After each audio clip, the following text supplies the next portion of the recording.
Once upon a time in this country, we could all unify around certain things. And certainly national security was one of them. No question whatsoever that when we have a terrorist threat, we need to eliminate that threat. And here to talk more about this is retired SEAL, Jay Redman. You may follow him at Jason Redman WW. Author of multiple books, most recently of Overcome. Jay, thank you for checking in with us. First and foremost, is there any question in your mind that the airstrike was the right decision? Brian, no question in my mind whatsoever. As a matter of fact, I feel like it's long overdue. Soleimani has been involved in the region for decades, fomenting terrorism. He was involved all the way back to the Beirut bombing. He directly responsible for the deaths of hundreds of Americans during the war, including teammates of mine on our deployment.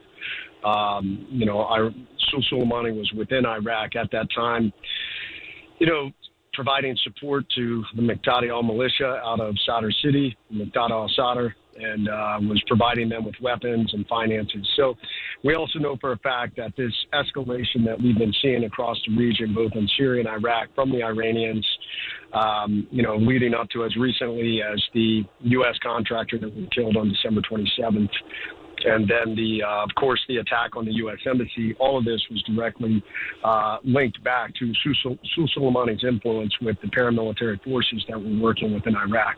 And then the last thing that became the trigger, and Secretary Pompeo talked about this morning, was that we know that there was an imminent threat, an attack that was pending. There was a lot of intel sources that were pointing to this attack that was directly linked back to Soleimani against American targets, and that could have been linked to the deaths of dozens, if not hundreds, of Americans.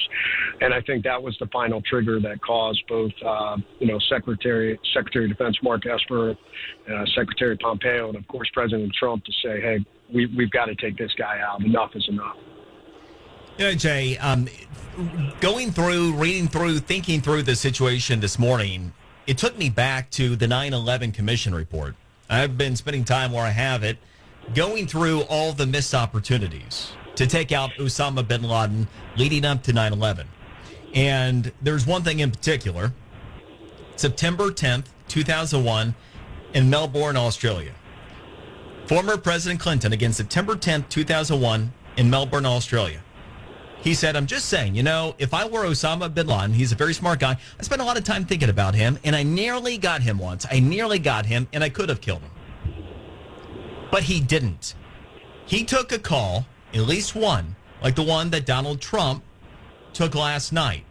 Now, in hindsight, had it been 24 hours later, I'd like to give Bill Clinton benefit of the doubt and say that he would have realized that we could not take the risk. For everybody right now who we do have the benefit of hindsight, you mentioned there's no question at all.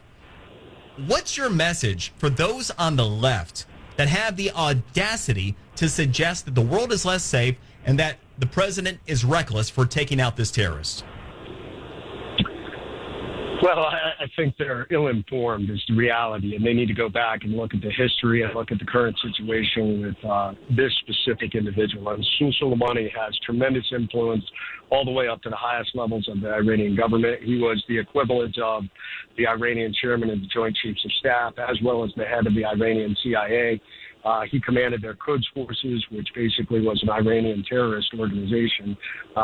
Individuals conducting paramilitary operations, not only throughout the region, but even attempting to target throughout the world. One of the operations that Soleimani tried to pull off was a direct attack in Washington, D.C.